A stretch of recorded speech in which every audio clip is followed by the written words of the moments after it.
Hello guys, welcome back to another video. Today I will be doing business studies grade 11. Yes, I'm doing a March 2023 common paper.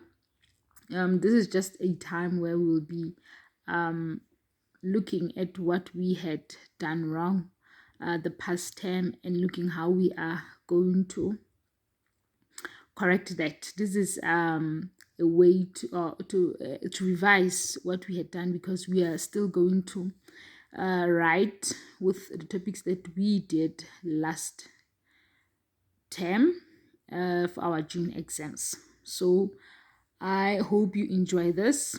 This is a question with about like 6 questions, but I think on this video I will only be doing 3 to 4 questions depending on the time. We will see about that.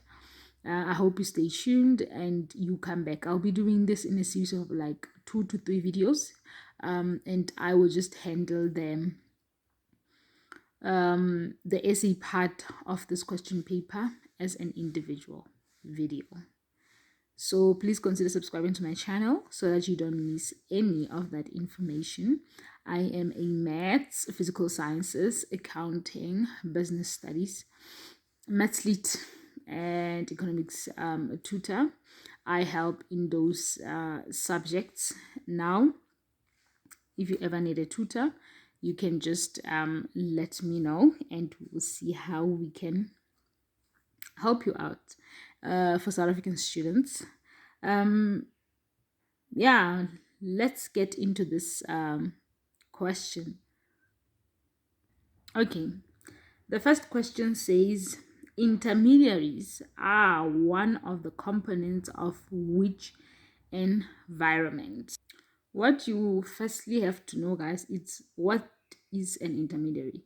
So whenever you have a chapter that you have to deal with at school, try by all means to find definitions or meanings of words that are used in that chapter.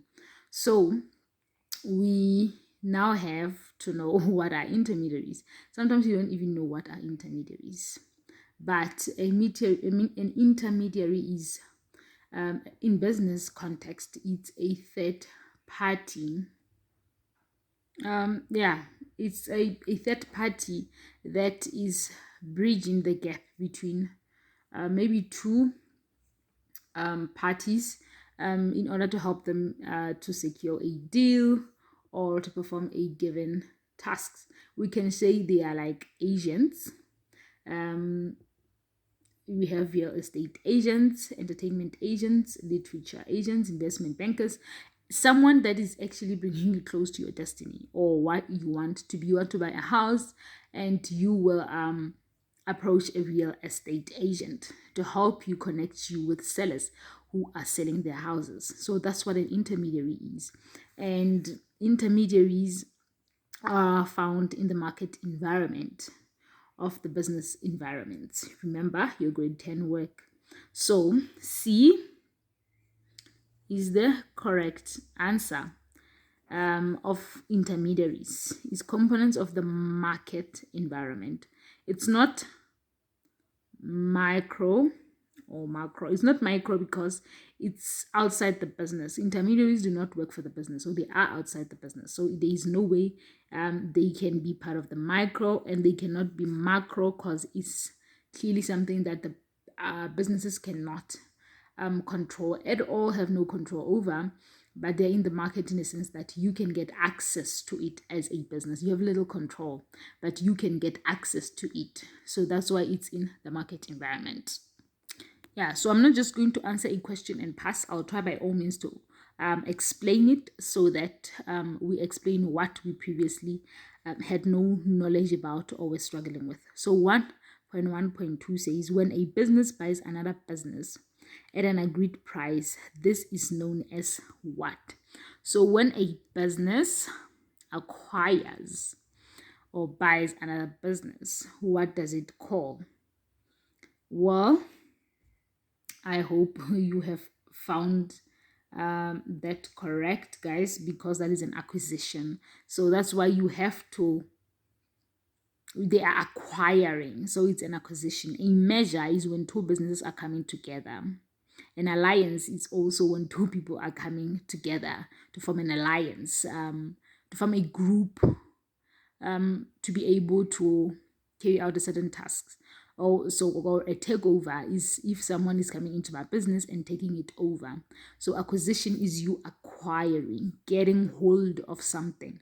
So when a business buys another business, they're acquiring. Just like Mr. Price. Mr. Price recently bought Power. So Mr. Price has acquired Power. They're not measuring these two businesses, making them one. They're not forming an alliance, a partnership. Oh, Mr. Price is not taking over Power. It's acquiring it with funds. I hope you got that and you understand it better now. Now let's go to 1.1.3.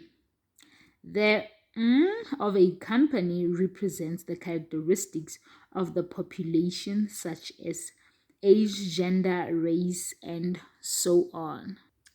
Well, you got it correctly if you said the demographics.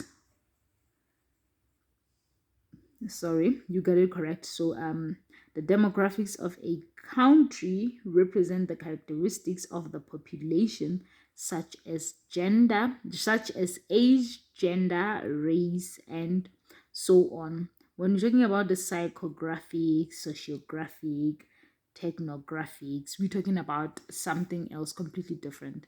And even if you can check in a textbook, the only thing that you people deal with, it's demographics.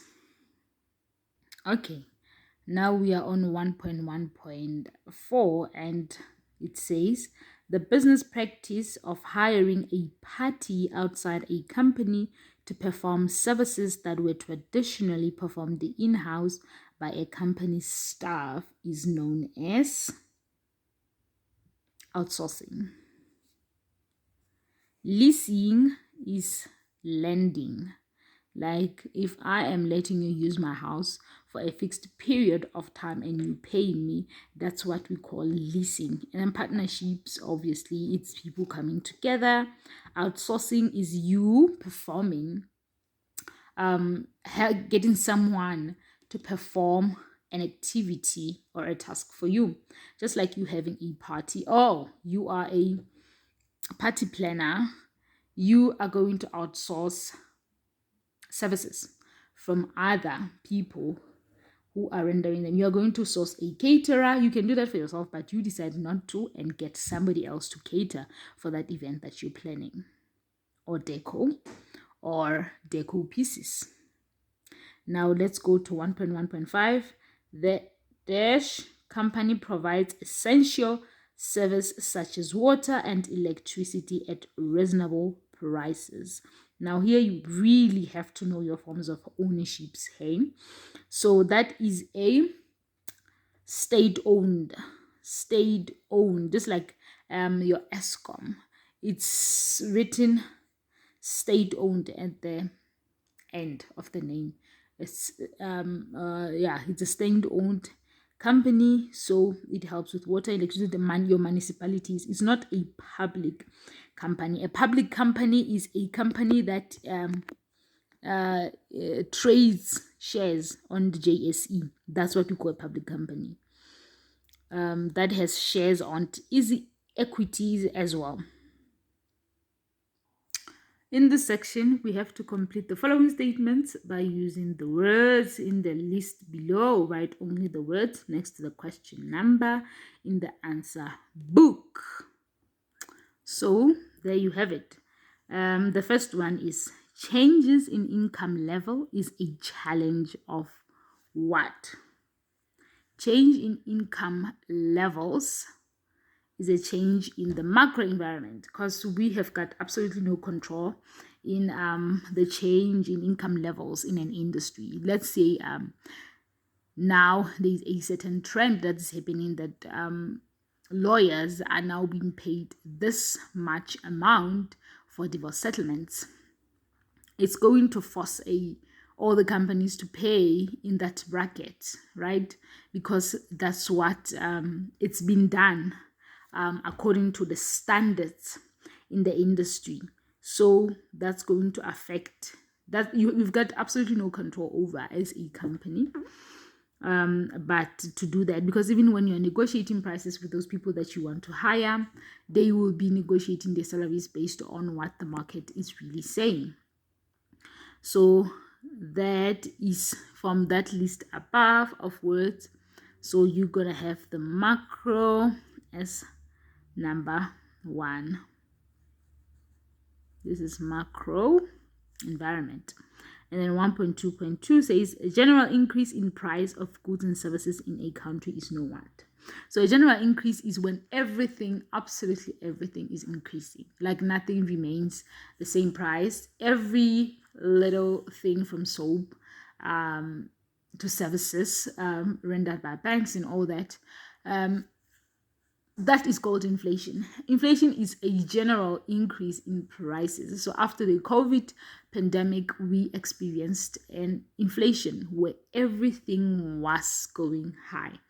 Every little item in the store has increased in prices, even if it's just by cents, but things have increased. So that's inflation. From that bracket pool of words there, we have not deflation, sorry, where is inflation? Here is inflation, yes. So 1.2.2, general increase in prices is inflation. You have to know. That one you cannot miss. What is inflation? General increase in prices. Okay, 1.2.3 say A is usually the result of a labor dispute, and it takes place when employees refuse to work. What is a dispute? A dispute is a disagreement. So when employees are trying to negotiate that their employer give them a certain increase on their current salaries, and the trade union and the employer are able to reach an agreement, is most likely that the employees will go on a strike, which can also be called an industrial action. So yeah, a strike can also be called industrial action in business studies actually. Now we have 1.2.4, and then it has payments made to the franchisor by the franchisee. The franchisor is someone who's selling the franchise idea to the franchisee based on the turnover of the business, is known as what? Royalties. So every KFC is a franchise business. If there's a KFC in your area, it's likely because somebody has bought the franchise into your area, and the person is making an income. The KFC as a brand is advertising for that person, so that person is only paying royalties at the end of the month to the franchisor. Okay, I hope you got that. 1.2.5 say A dash is a company that is registered to offer its stock and shares to the general public. Wow, you got it right. If you say a public company is a company that trades shares on the JSE. They are there on Easy Equities as well.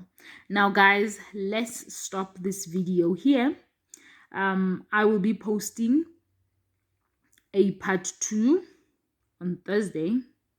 This one will go on Wednesday. Now I will be doing the longer section on, I'll be posting it on Thursday at 6 o'clock. This one will go up on Wednesday on 6 o'clock. So exactly after this one tomorrow, you will have the number 2, the part 2 basically of this exam, common exam video. Thank you very much for watching. Please consider subscribing and joining the family. Comment, show us some love. It helps the channel to grow. You can follow me on all my social media platforms. I am Zane Private Tutors on Facebook and Zane Tutors on Instagram. Thank you very much. Let's meet on the next video.